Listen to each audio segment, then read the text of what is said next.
Hello, folks. Um, I had a quick thought. Uh, been thinking a lot about Spinoza lately. I'm really a big fan. Anyway, it seems to me like one of the divides in the world now is between people who want to have an absolutist state religion and base all of their law and moral and ethical considerations on that particular tradition, and people who want a more open society where, you can have a plurality of thoughts and ideas and people can explore different things. So that's kind of where we're going. There's this, I wouldn't call it a backlash, but there's this kind of need out there for traditionalism. So choose your poison or choose your faith, as it were. You're going to be a traditional Catholic or an evangelical or a Baptist or some form of Hindu or some form of Buddhist or some form of Eastern Orthodox or Islam. And then you're going to live in your blood and soil zone and hopefully trade nice with the rest of the world as you need all of your fancy high-tech stuff to make life comfortable and energy and all that kind of thing. So there is this big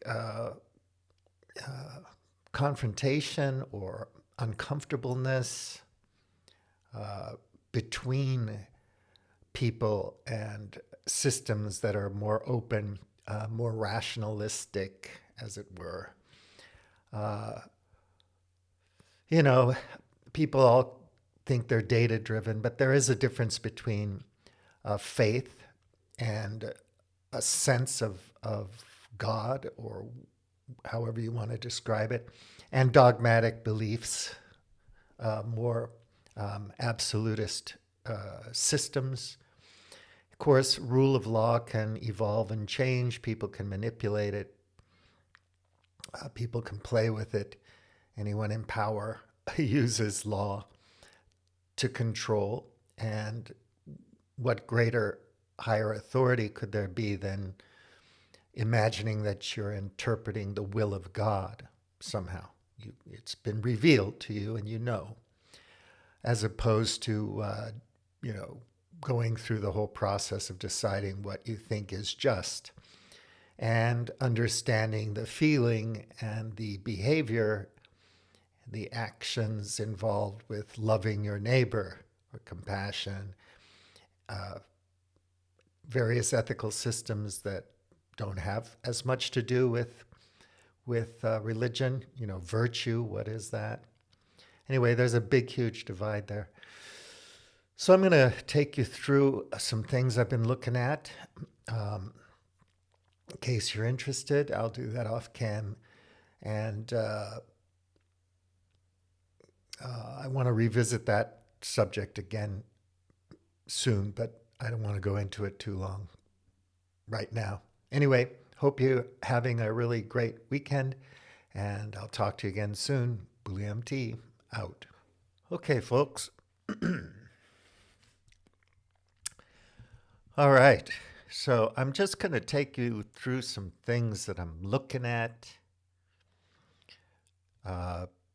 because I like looking at these things. I think they're important, and I think that anybody out there who stumbles upon my videos who is a mainstream media person, corporate media, I believe these days most of them are propaganda outlets, but of course they have good articles and good writers.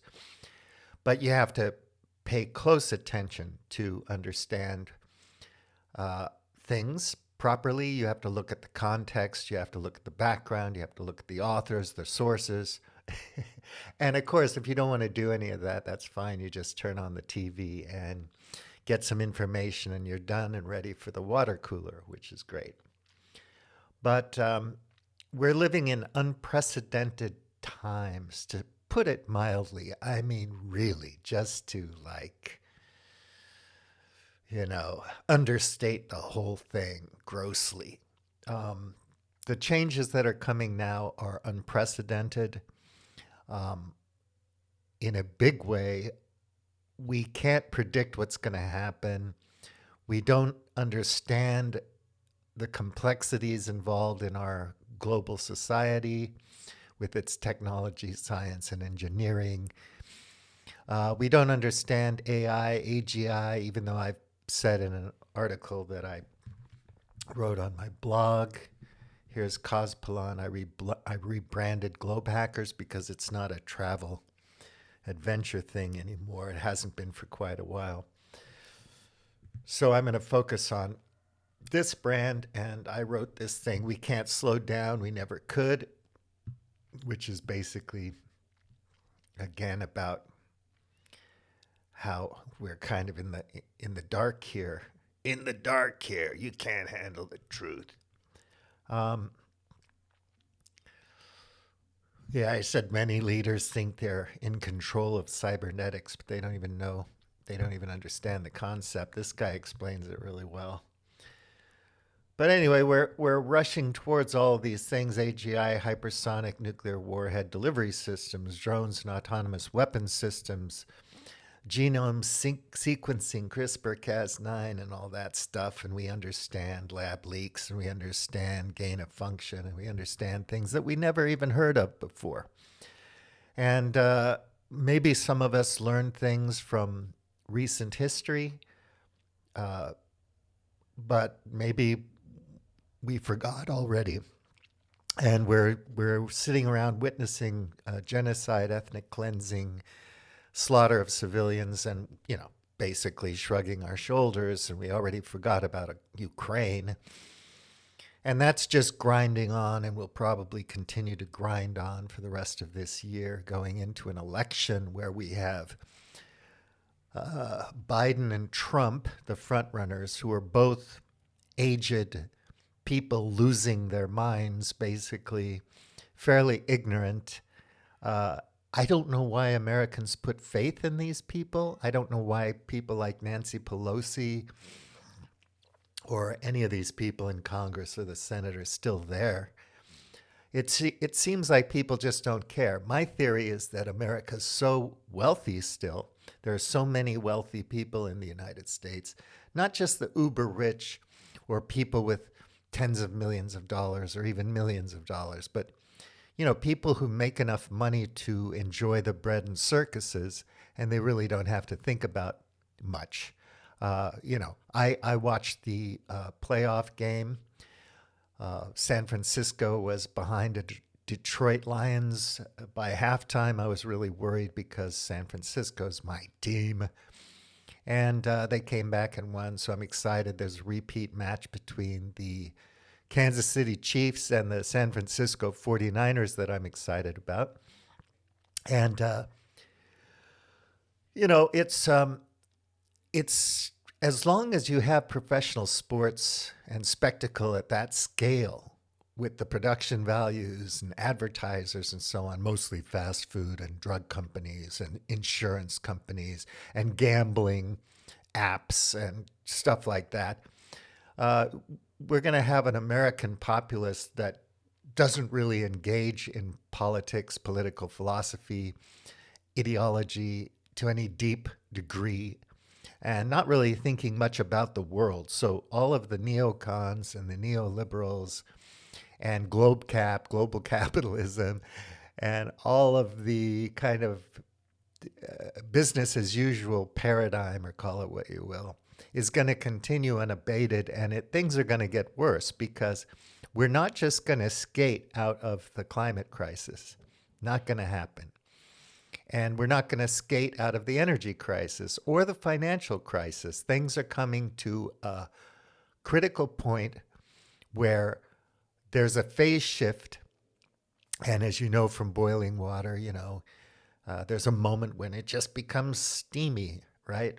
What happened all of a sudden? Well, change happens slowly and then all at once. I think Hemingway said something about that in terms of bankruptcy. So, yeah, we're in a perfect storm, and you don't want to believe that. That's fine. Just get off of mainstream media and read some other stuff. Of course, I would recommend that you read books.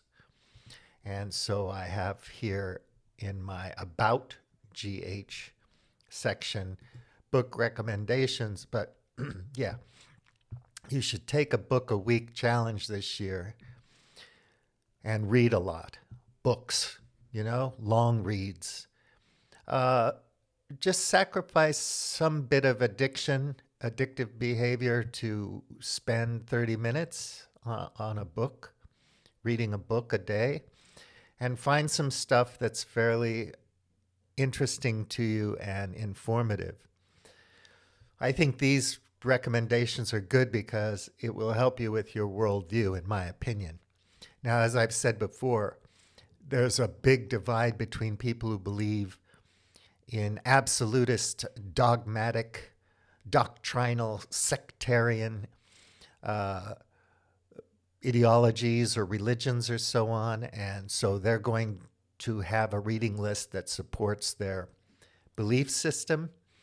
And if you just read what the 19-year-olds write at The Economist, it'll support your belief system in the economy, the global economic system, what I call legally coded neoliberal fossil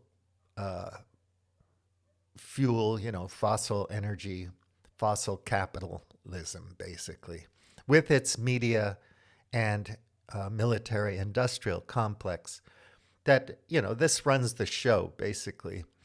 And we've had a great deal of peace worldwide, as Steven Pinker has pointed out in his many apologetic books on Western civilization and so on. But also, we've had a great deal of unnecessary death and destruction, not to mention the fact that the oceans are dying in the Mediterranean, that AMOC is slowing down and might stop, that we have global heating that's unabated, that we can't seem to coordinate or cooperate across nation states to solve these global problems. Global institutions are losing their credibility as well as national institutions. So in my view, on the right side of things, the political right, what you have are people who are like, well, if we just go back into our traditional selves and somehow trade fairly with other places, we'll be fine. Basically, people want to go and tell you what to do and what to think. So you have the Karl Popper open society type thing where you think, well, there's a certain amount of progress that can happen, both intellectually, spiritually, philosophically, as well as in terms of science, engineering, and technology. There's human potential. There's some form of universal human rights. And if you don't like universalism, that's fine. You can just go to your Catholicism or your Eastern Orthodox Church or your Sunni or whatever brand of Islam you want, or Hinduism you want, or communism or socialism or whatever it is, your ism or your belief system. And you can, find ways to prove from your sources of reading and their logic and their rationale and their justifications why they're right and everybody else is wrong. This divides people, creates enmity, creates problems for the world, and we don't need that right now. So I think it's time we examined what human beings are as a species, Homo sapiens, the last hominids on the face of the earth, and say, do we want them to continue or not? What are our children going to do?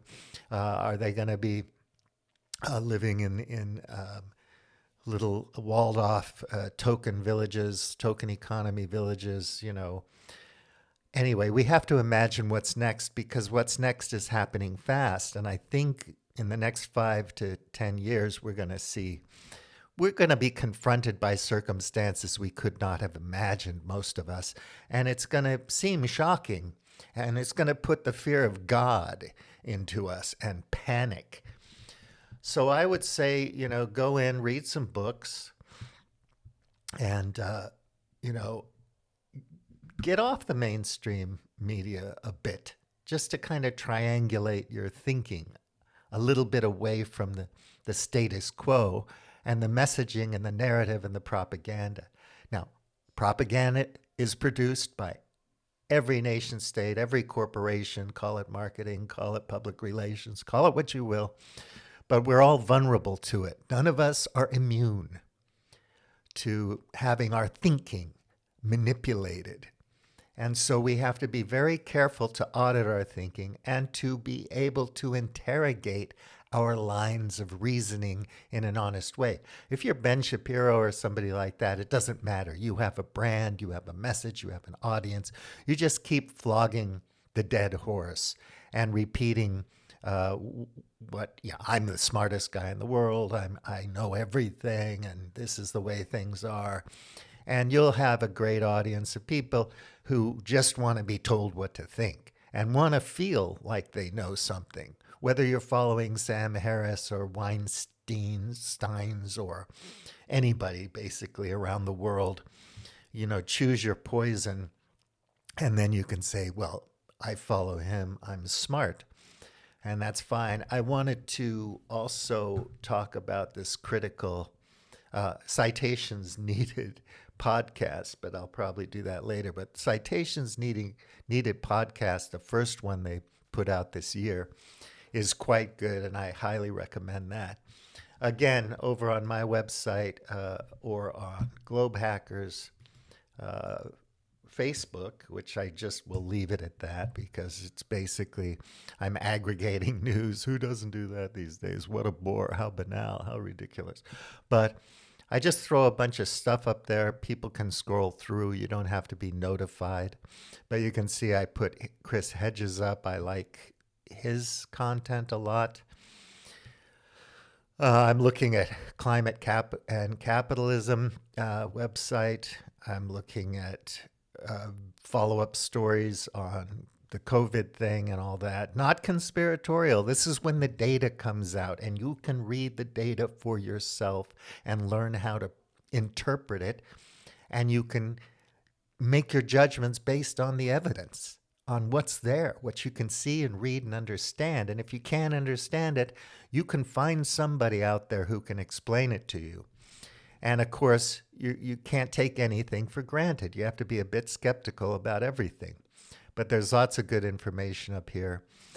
So a bunch of other things about pets and dogs and sciencey stuff. This is a good lecture on human evolution, and I mentioned that in my blog post. Why are Homo sapiens different? And, the unique circumstances of our species evolution and so on. Evolution is a thing. And if somebody who's been reading the church fathers for years doesn't understand evolution, it's because he doesn't want to understand. Jay Dyer doesn't want to know anything about evolution, or he would study it. He looks at it in the most superficial way and then comments on it as if he knows something. But basically, he's just playing to his choir, which are people who are fascinated by Orthodox Christianity and other kinds of fun stories. I like his conspiracy stuff. It's very entertaining to watch. But, it's a grain of salt, because there's better content out there. So the Protestant church in Germany, more sex scandals, the hypocrisy there. AP stuff about Russia fires a top geneticist who claims people could live 900 years before their sins caused by biblical flood. So, all these crazy things. People believe a lot of crazy things. Like, your father's sins, you're paying for them for 7 generations. And somehow there's some kind of biblical evidence for this. Again, I want to do something about Spinoza because he's my favorite take on God. So I'm a Spinoza's God type of guy. Oh, no, a progressive. Not to say I disrespect traditional religious points of view and stuff. It just resonates with me because I feel like a human being, not a Jew or an Orthodox Christian or a Hindu or a Zen master or whatever. I'm not quite Chai Kane. I don't identify as a big shot businessman or LGBTQ or anything like that. I feel human and I believe in human potential. I don't want to give up on that yet. Our species is hurtling towards extinction, folks. Make no mistake about that. And if we don't pay attention, we're going to just stumble into it. And, I read a piece that Paul Beckwith put up, who's a climate science guy, about uh, they did science on exoplanets and other planets that went from having atmospheres to being like Venus. And a lot of it has to do with the global warming greenhouse gas effect of moisture in the air, clouds that can trap heat, and all of these runaway effects of that, leading to the evaporation of the oceans, and pretty soon you're on a rock with no life. Oh well, what the fuck? Who cares? I'm going to watch the Super Bowl. Why do you care, Stephen? You know? Well, I care. I don't know why, but I do anyway. And so this is a bit about women and beauty and so on. And this is about the attack on the installation in Syria, I think it was, Sitrep. So some troops are getting killed. So this is going to allow us to escalate the war in the Middle East again, justify it, and everything's Iran backed because no one in the Middle East has agency. Qatar doesn't have it. Jordan doesn't have it. Egypt doesn't have it. The Palestinians don't have it. The Lebanese don't have it. The whole Levant doesn't have it. Syria doesn't have it. Turkey doesn't have it. Saudi Arabia doesn't have it. Iraq doesn't have it. Nobody has agency. They're all run by Iran. So in the olden days, you could look for commies and Reds under your bed and under your kitchen table, and you could freak out about the Reds, McCarthyist stuff. And now we get to worry about LGBTQ people as if they were a huge minority flooding the world, or replacement theories, great replacement theories. Or what's better than gremlins from Iran running the whole wide world? And I post these memes of these little gremlins. Here's an Iran-backed Persian gremlin scholar.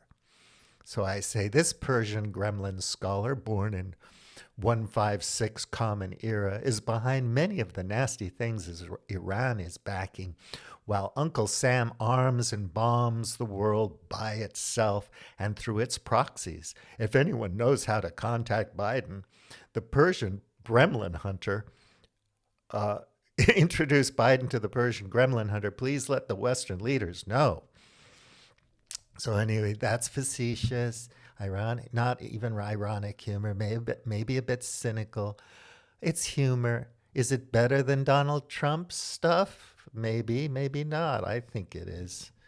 Anyway, gremlin backed everything. I post these kind of memes about the kangaroo court at the ICJ, because even though the finding may come out properly, and it did, 15-2, sanctioning or recommending the Israel change its course, nothing's going to happen. And that's where this Christopher Hedges piece comes in, that I posted also on Globe Hackers. It may be genocide, but it won't be stopped. The ruling by the International Court of Justice was a legal victory for South Africa and the Palestinians, but it will not halt the slaughter. And I'm afraid it won't, because Netanyahu and his people have made it clear that they're not going to stop until all the Palestinians are out of Greater Israel. So draw some new borders. And if you think under the current set of circumstances and global trends that this is going to stand, you're crazy. Because, look, even if they do wind up with a Greater Israel that's pure and, nobody but Indian laborers, or, are in the country picking the olives or whatever. At the end of the day, the Jordan River is going away, and the Mediterranean is dying. These you can find the data out there, the science everywhere if you want to look for it. And all of these people, all of these Zionists in Israel, as well as the good people of Israel, are going to be refugees. So, where are they going to go? In 20 years, what's going to be a safe zone in the world when we have hot bulb temperatures around the middle of the earth, the equator and the Tropic of Cancer and whatever. And we have maybe some really nice zones up in the Arctic, but no ice. We can't fix this. And geoengineering is complicated. And you don't know what's going to happen. It's a black box. And what we keep doing is running these uncontrolled experiments, thinking that this time everything's going to be great.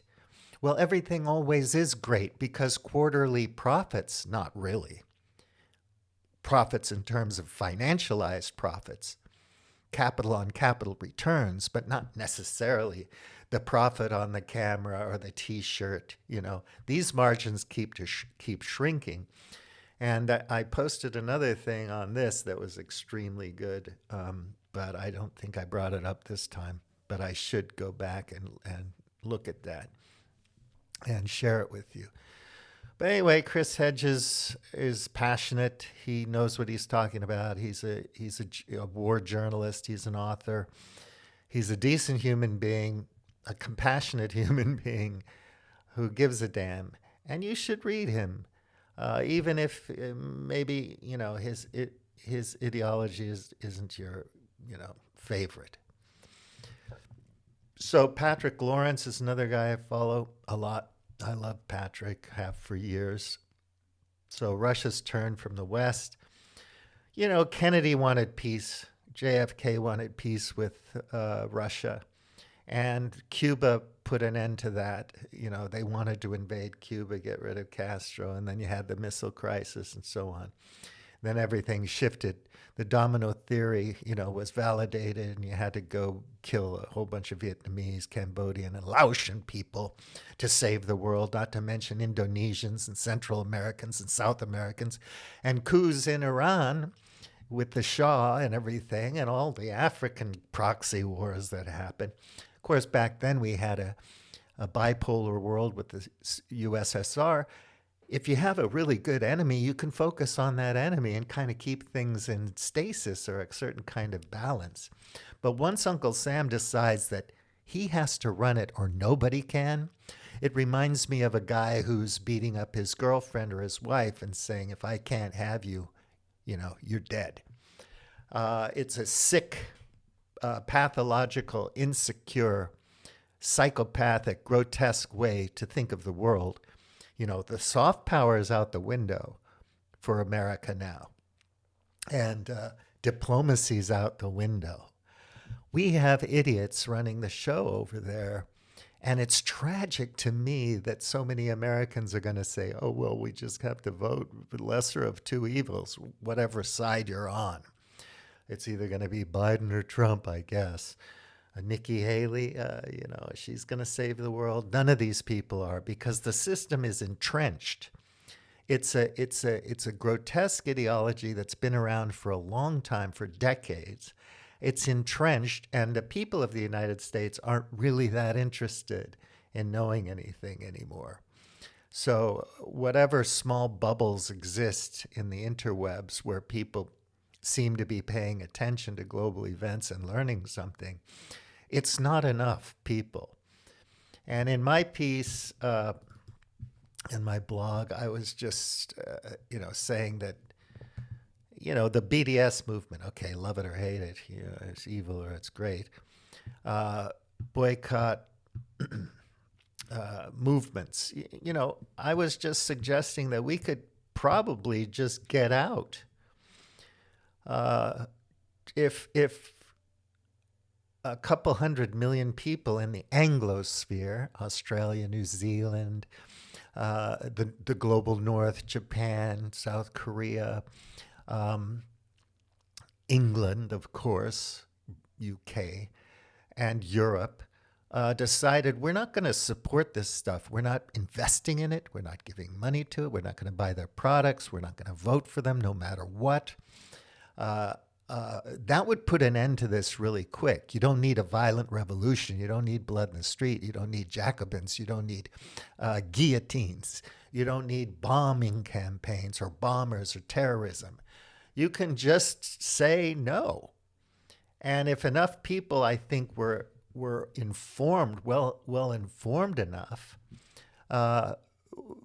we could get together and coordinate across the internet while we still have it, while the servers can still be cooled, the server farms, and while we're ramping up production of everything to have our large language models and our AGIs and all the other computing power that we need to run all of these complex things that we don't know how to control.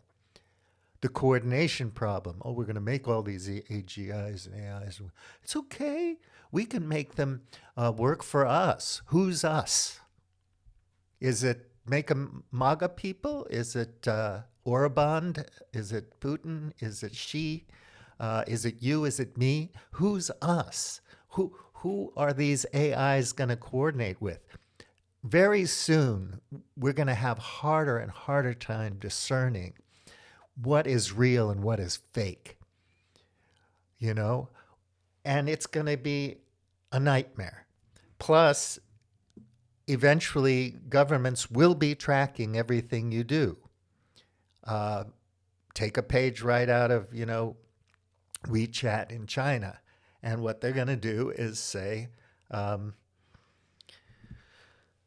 we've got you 24/7. If you spend to breathe the air or to drink a fresh glass of water, whatever your micropayments are for all of your subscriptions, can you imagine that? Oh no, you watch Cospelon on YouTube. Oh, we've got you flagged. We've got you flagged.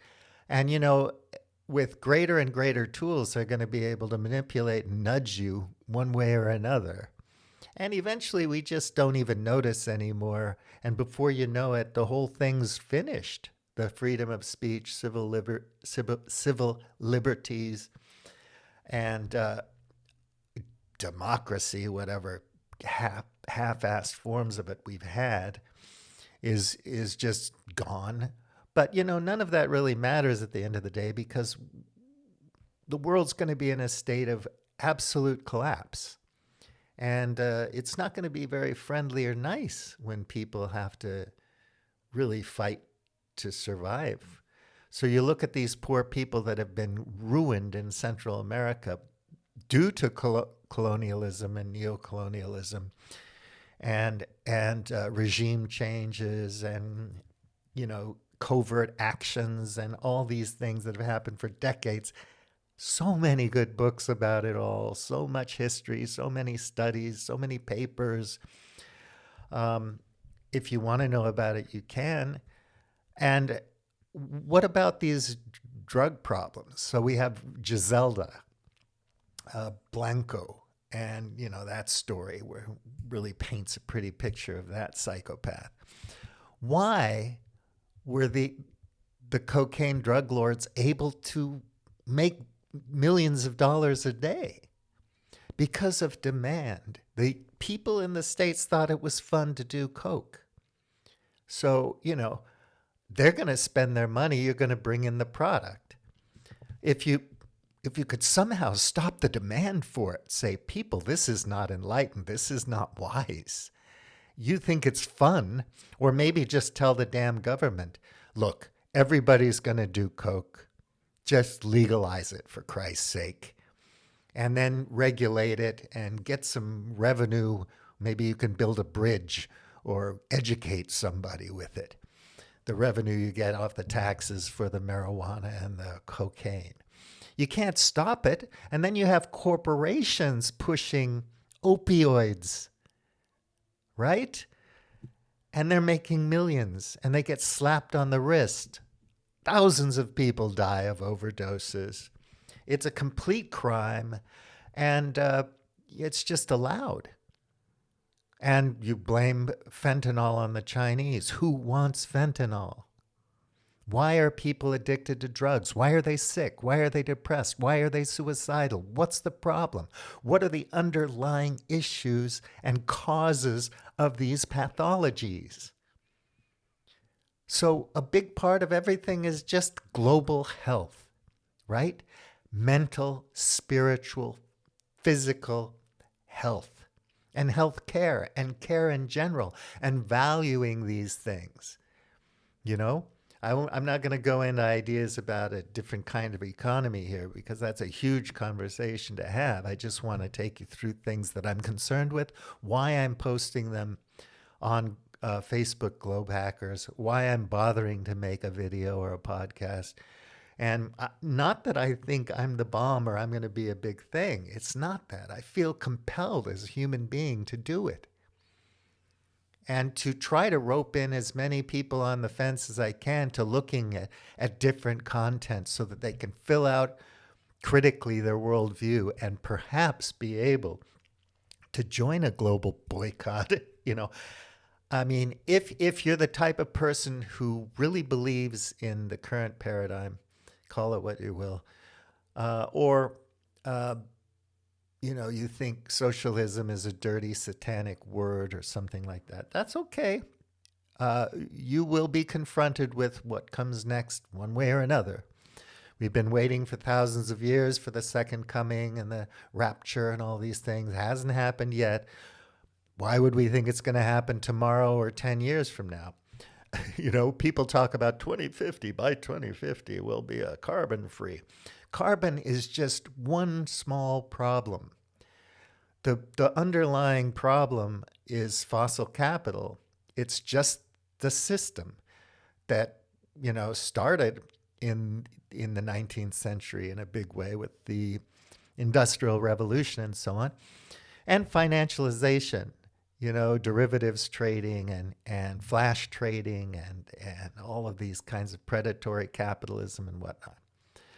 But it's not going away. And until we solve the geopolitical, the political, the ideological, the socioeconomic, and cultural issues we're facing, nothing's going to stop this train wreck from happening. And we're talking about a hypersonic bullet train slamming into the moon. It's going to be a big, fast, ugly, violent explosion. It's not going to be anything you can control. And once we hit certain tipping points in the climate, you can't control that. I'm sorry. It's a fantasy. And look what we've tried to control and can't control. I mean, we're just learning about the effects of social media on young people and so on. We always learn about things. We figure it out too late. We don't fix it, and then we forget about it, and we stumble right into the next crisis. That's why we call this a polycrisis, because it's many things all at once. Now, doomerism. Oh, tisk, tisk, you poor man. I'm not depressed. It is what it is. Collapse is what it is. And I wouldn't be like this in 2005, but I saw 2008, I saw 2010, 2014, 19, pandemic, the whole thing. And it's just not getting better. It's going in the wrong direction. So I was fairly optimistic, though skeptical, you know, in the 90s and 2000s, but aware of social injustice and illegal wars and all that going way, way back. But, you know, I've traveled a lot. I've seen a lot of the world, and I've lived in different countries. And so I have a very different perspective on things than most people in the United States, because I'm an American person. But I grew up in Ireland and the States, and I traveled a lot because my mother had a travel agency, so I was around the world before I was 10. I've said this in other videos. It makes a big impact when you can understand what Japanese people and Chinese people are like, and what Africa's like, and what the Soviet Union I visited, and Russia. And now I'm living in Europe. So, you know, I see these things happening, and I just hope and pray in a Spinoza God kind of way that we can somehow wake up. Now, having said that, sounds kind of negative, but there have never been more woke up people. And I don't mean woke like the woke bullshit that people are so worried about. Some stupid academic gets a little, traumatized by his students, and oh, the poor victim. Oh my God, the world's coming to an end. We have bigger problems than what some academic is experiencing, whether it's Jonathan Haidt or whether it's Weinstein. I mean, who gives a fuck about these people? Now, you may be a big fan, which is fine, so hate me. But honestly, we have bigger fish to fry, bigger worries. And there have never been more people aware of these problems and issues and challenges than today. Social media and technology have allowed us to learn and have access. Use this information while you can, people. Don't take for granted that we're going to have iterations of iPhones forever and ever. And, the information technology is going to get better and better, and everything's going to be swimmingly great. It's a double-edged sword. There are good sides of it and bad sides of it. And there will come a time when we can't trust it anymore, or we don't even have it. Because you have to look at the materials required. There's no material analysis required to make all the chips and all the batteries and all the screens and everything else that goes into it, the networking equipment and the cables, the fiber optic cables and the satellites. And we're with all of Musk's garbage in lower Earth atmosphere flying around, it's just a matter of time before there's a mishap and all that turns into space junk. And then what? Suddenly you're unplugged. What are you going to do with yourself?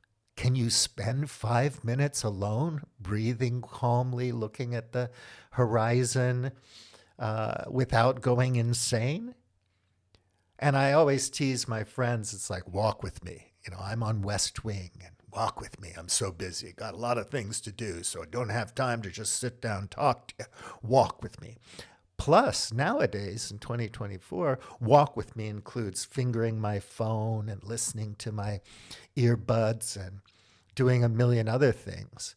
And we are forced to look busy. If we're not super busy, we're just super stupid and lame. So those values are eating us up alive.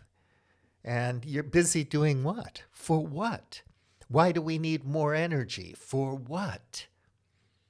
For more consumer goods? For more cars? Why? Is there anything else? Are there any things out there that are more important than consumer goods and GDP and all that stuff? And I argue there are, and we better start focusing on those things right now. Because if we don't, we're going to lose everything. And what I want to do is keep the good stuff and get rid of the bad stuff. Have a healthy life. So yeah, we may not need all this stuff over here. It's just e-waste and garbage, but we do need these other things. Like I like my microphone and my camera, and I like public transportation. Taking the bus to Lisbon is nice. And there are all kinds of things I like. I'm lucky. I last year I went to the doctor. I had all my blood work and colonoscopy and all that stuff. The only thing I'm prescribed right now is blood pressure medication. It's just one small pill. So somehow I've dodged a bullet so far at 65. But anything can happen, right? I want healthy people doing healthy, fun, exciting, creative things, collaborating with one another, and I put that in my blog post. and get rid of all the garbage, the pathological stuff, the stuff that makes us sick and stupid. And first of all, we have to get rid of the sick and stupid incentives that our professional politicians and think tankers and in some cases academics and, yeah, deep state, call it what you will, security state people have, they're sick. And their only reason for existence is to stay in power, to keep their jobs. They're careerists. They're blatant, shallow, feelingless zombie, careerists. So that the whole reason to be there as a bureaucrat, in some sense, if it's not for a higher good, if you're a professional bureaucrat that cares about the commons, cares about your community, cares about your world, you do a good job because you take pride in the job, because pride in a job is part of the culture of the bureaucracy or the company or whatever. And so you do your best. And that's reward in itself. Plus you have some other incentives and so on. So I won't go into all that right now. But instead, it's just, I need to get up the ladder. You watch these slow horses on Apple TV or some of these shows, and it's just like, it's just about these people going up the ladder and keeping their job, period. There's nothing else going on there. And these people are shallow, empty, morally bereft people. And it's tragic because there's much more to life than that, right? So, so I follow Caitlin Johnson. She's a good polemicist, social critic, journalist. When you read these people, don't get mad that they're not just defending your status quo point of view, but look at their sources. Think about where they're coming from as a human being. This person is not just doing this to be mean or to be stupid. So now she's talking about just the ramping up of, I follow antiwar.com as well, but the ramping up of the conflict and the Biden administration and all of his ilk, the neocons and whatnot.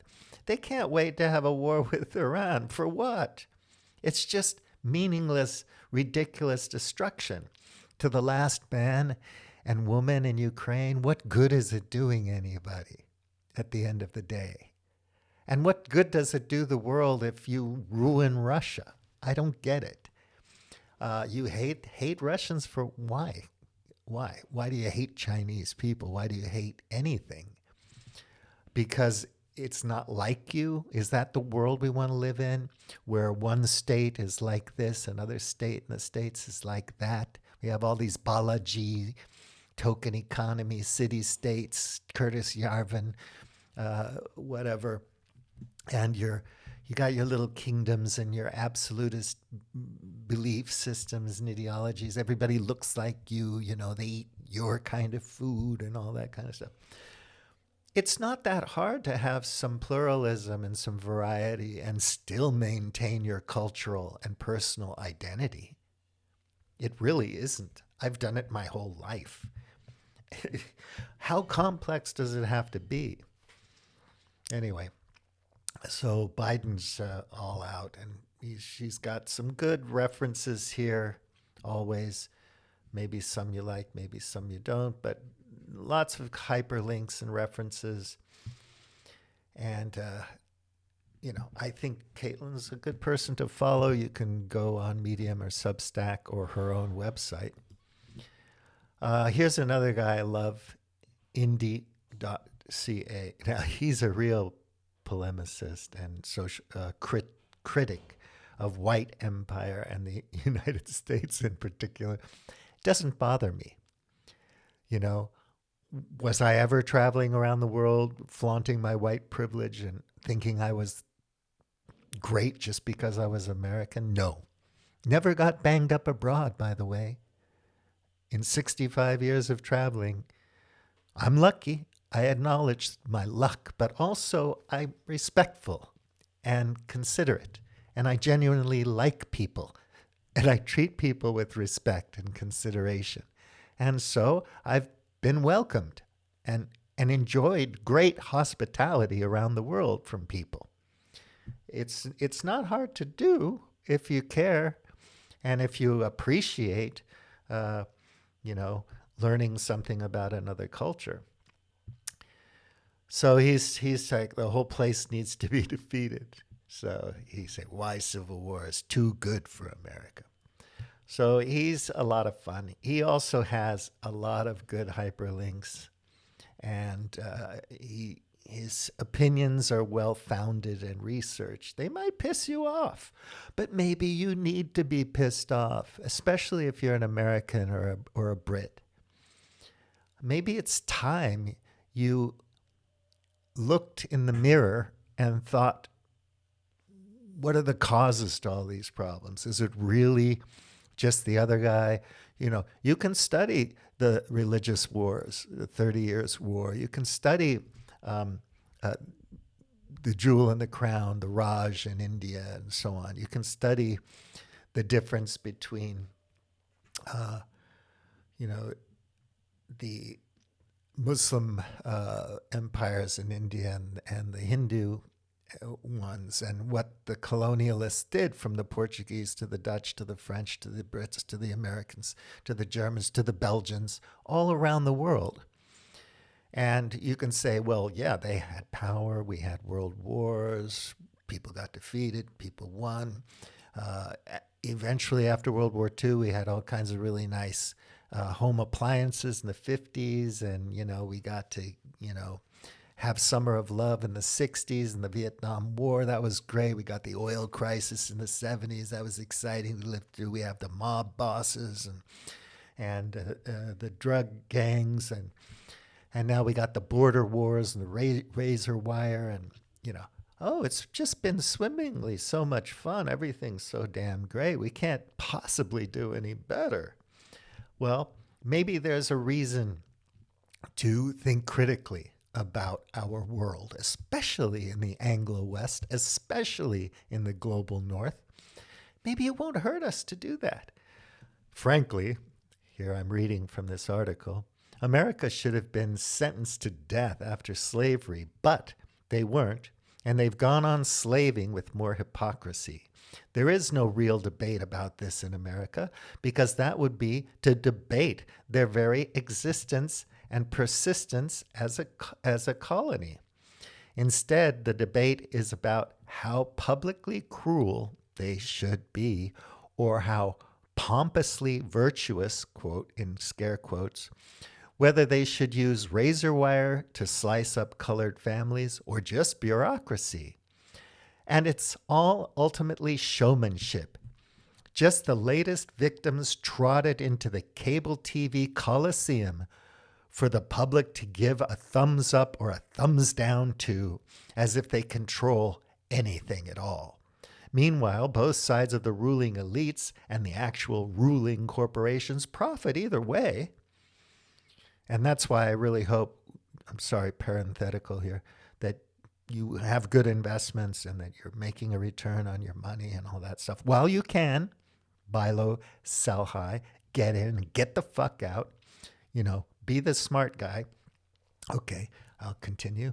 All of the debate is fundamentally about how these human beings should be eaten by the capitalist machine, and not whether they should be eaten at all, or not, and not whether they should be eaten at all. He has this thing about chickens, talking about whether they should be eaten. And I used to talk about, you have your garden chicken and the chicken loves you and you feed it every day and the chicken thinks you're the nicest person in the world. And then one day you get hungry, you go out, cut its head off and boom, eat it. One side would still be left standing and the place needs to be completely dethroned and defeated. Well, I don't think America's going to stop being America and doing what it has always done. War as a Racket, read that book, Schmedley. Until it falls. The empire falls because it's going to have the license and the resources to do what it does. And whether you read about the internationalists or about how the genocide agreements came about or any of these things in history, you'll note that we're not going to change unless we have to change, because we can code the capital. We can tell people what the law is, and we can break the law. That's fundamentally important. I make the rules, but I can bend the rules and I can break the rules, and you can't, because I have force, and I can use my power and force, military, against you. And this is a very powerful incentive for you to go along and get along. So Indy.ca on Medium, and he has some other outlets. So there's another article about him, the rise of cringe propaganda. So this is a good one. I like this one. I just like him, but I'm not afraid to criticize myself, to see myself as an idiot and a fool and try to be better, or to criticize where I came from, elements of my own identity, because it doesn't hurt to inquire of yourself, about yourself, your background. To me, it doesn't anyway. But if you're really defensive about that and all that, I know many, many people don't want to talk to me about anything. It just insults them. You know, you tell war stories about how great your life was, or you don't talk at all. But that's okay. I don't have to be heavy. I don't have to be smart. So, so they lost. Israelis post all these crazy TikTok videos and stuff. But anyway, it's pretty cringe propaganda these days. And I don't understand why people don't understand they're being propagandized too. And you know, you don't understand Bernays, and you don't understand Chomsky's manufacturing consent. You don't understand any of the things. You never read it, but God, it's right there in your face every day. They lie, and the lies come out, and it doesn't matter. People just shrug their shoulders and say, "Oh, so what?" So yeah, these videos are disgusting. Jared is a Christian, Jared A. Brock, and I like him. He's a lovely guy. He's a Christian of some sort, some ilk, but he's lovely, and he also has interesting critiques and observations of how things are. He was living in the States, but he's an American, but you know, he couldn't afford the rent anymore. So rent's not going down in the States, and you can no longer count on the fact that you're going to be able to buy anything. So it's turning into a rentier economy. The rent seekers are winning. They're going to own you. You're going to have to pay subscriptions for everything in the future. And right now, we live in an artificial general intelligence, and have for a long time, the machine, this system that we live in. And so it's just going to get more and more that way. There's no way it's going to stop until it crashes, I don't think. But anyway. So he does these summaries last week in Collapse. So he talks about the climate, lots of very good, again, good hyperlinks that you can go check the sources and see if it's just nonsense. Good charts here and stuff. He talks about climatologists and their research. So I read this stuff. So anyway, so it's like, it's good information. Phytoplankton, there's a problem there. Making mountain goats nocturnal. Invasive fire ants are spreading. Months-long dry spells, cursed wheat harvests. You know, hey, look, you haven't quite noticed yet, but you will. You will. And then what are you going to do about it? I mean, do you have any ideas? You're not a prepper? That's fine. Even if you prepped, it wouldn't matter. You get another 6 months of comfort living before somebody comes and steals your shit. And then you have to decide, am I willing to kill another person to protect myself and my family? It's like, I don't want to kill anybody. I don't want to be put in that situation. I like a safe, well-ordered society with law, rule of law that people can agree on, and decent leaders and lawmakers who give a shit about the commons and about people and humanity in general, about our species, about life on Earth. So he talks about Greenland shedding 33 million tons of ice every hour. This is not good, folks. So he goes through this whole climate, but it's not always about climate. He talks about health, water supplies, blood shortages.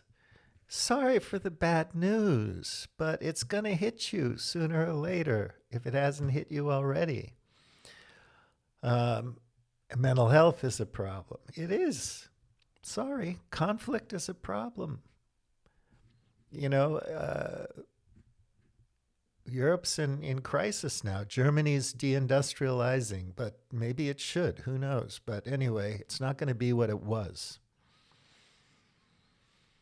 China, you know, all this stuff. So he goes into the economic stuff, and then he has some personal notes about his blog. But he does a good job. You know, I can't do what they do. They do what they do well, and I like sharing it with you, because maybe it'll help you be better informed and make better decisions or prepare for what's coming, and hopefully to give you ideas about what's next, which I think is important, that we think about what's next. So this is, again, my Globe Hackers Facebook, and you'll see stuff that you don't see in the mainstream here, but it's not bad stuff. It's not stupid, conspiracy-ridden, lame, idiotic stuff. And if you hate Putin and Russia, don't you want to know about them? Know exactly why they're so bad and so on, so that you can actually struggle against them in an effective way? Or do you just want to pretend like they're supervillains from a Marvel comic strip and think that that's enough? I mean, these idiots, Blinken, they don't know shit how to do anything. So now we're bombing Yemen. Okay, that's going to really accomplish what? You know, do you know why Yemen is disrupting certain cargo ships in the area? Do they have any right to do it? No, not according to America. You don't do anything without an okay from the boss, Uncle Sam. So anyway, there's lots of stuff in here about the world and different things. And you can just health stuff about why dogs wag their tails. Here's another guy I follow who does some nice interpretation of conflict. And he's a historian, and he's a decent kid, and he talks about both sides, and I don't think he's biased. He's just trying to show you what's going on, and maybe the news isn't happy for you because you want to believe that 50,000 Russians are getting killed every day, and they're 1 second away from being defeated, and Zelensky is a saint, or whatever you preconceived, you know, ideological feelings are. But the facts are different. The data says something different. The maps say something different. And you have to face the facts, because just having the opinion that, you know, this guy or that guy's great, and this guy or that guy's evil, doesn't accomplish anything. Of course, you have no power, so why would you care? I mean, nothing you can do about it. So watch the football game in 2 weeks and enjoy it. I mean, I'm not saying that people have to become activists or whatever. Most people won't. They're just going to take whatever happens. When the oil crisis hits in the 70s, you just line up for gas. What are you going to do? Of course, when this stuff happens and we just sit back and watch these beautiful children getting wiped out, it's quite a bit different. So follow that. You don't have to have notifications on, but you could scroll it once a day. Scroll through. If anything interests you, click on it. and say something if you have an opinion, or don't. It doesn't matter. Another thing I follow, which is on the socialist end of things, is the Tricontinental, and I really love this journalist a lot. VJ. He's a beautiful man, I think. And, agree or disagree, capitalism is the best thing since the Hittites were smited by David or whatever, I don't know, sliced bread. But we will have a different system in the future, one way or another, whether it's your local system or whether it's a global thing. But as a species, we are in this together, whether we like it or not. And so we can go back to the Austrian Empire, Austro-Hungary thing, or we can go back to medieval times. I don't think we need to do that, but we could, and organize things that way again. Why would we think the outcome would be any different? I just don't get it. We have to try something new, and so we will, because we'll be forced into it one way or another. But anyway, Tricontinental is quite good, I think. He does a lot of north-south stuff. But they're very realistic, very well researched, and they put out 2 studies that are incredibly detailed from the social research side of their platform. And it's enlightening stuff about how the world's changing. And it's important to know if you want to be in the know. But again, you're busy, you have no time. So go to Axios or something, get your little bits of information that you can talk about at the water cooler. And everything will be swimmingly wonderful. So I'm just going to show you citations needed real quick. So this is citations needed where they kind of critique the media and everything. So I'll just show you the about. It's very simple. Citations Needed is a podcast about the intersection of media, PR, and power, hosted by Nima Shirazi and Adam Johnson. Adam's really a smart guy, I think. I followed him for a long time, but anyway. So the first podcast, of this year was 195, David Leonhardt, An Elite Consensus Manufacturing Machine. They got a bunch of really cool points in this podcast that I think are profound. And I just couldn't agree more with it. So that's a good podcast. I follow Nate Hagens, as people know who watch me, but there's other people. Jamie Wheel's a sweetheart, but he's the consultant type guy. He has a consulting business and he does the uplifting stuff. It's like when I watch Queer Eye, it's a cute show, well produced, well structured, good talent, and they go in to make over people's lives, but it's so superficial, right? I go in, I give you some new clothes to wear, I give you a nice haircut, I fix up your bedroom for you, I talk to you about how to love yourself, and then you're really excited, of course, and it feels really good, and the show is very emotionally satisfying. But what happens to these people 6 months down the road or a year later?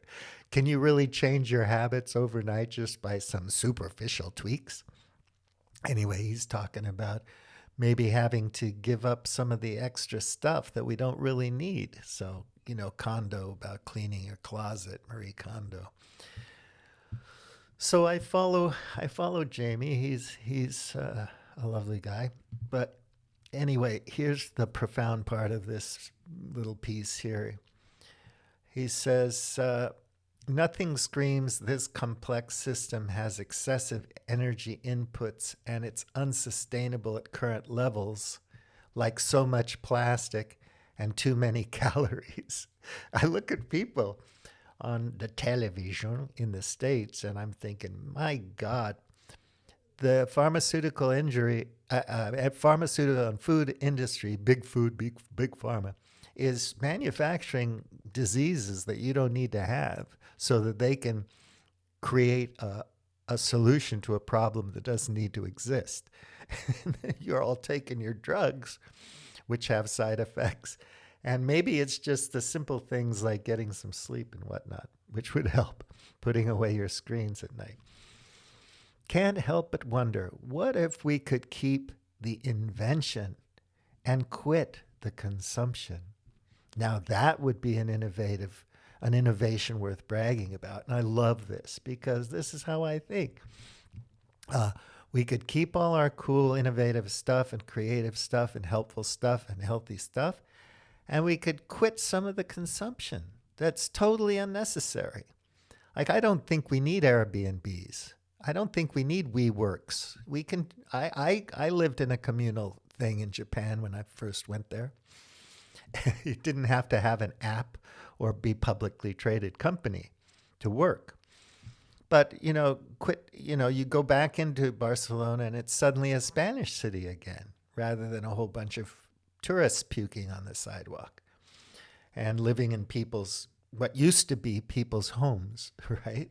But now they're rented out. Anyhow, yeah, we could get rid of some of our consumption and be quite happy.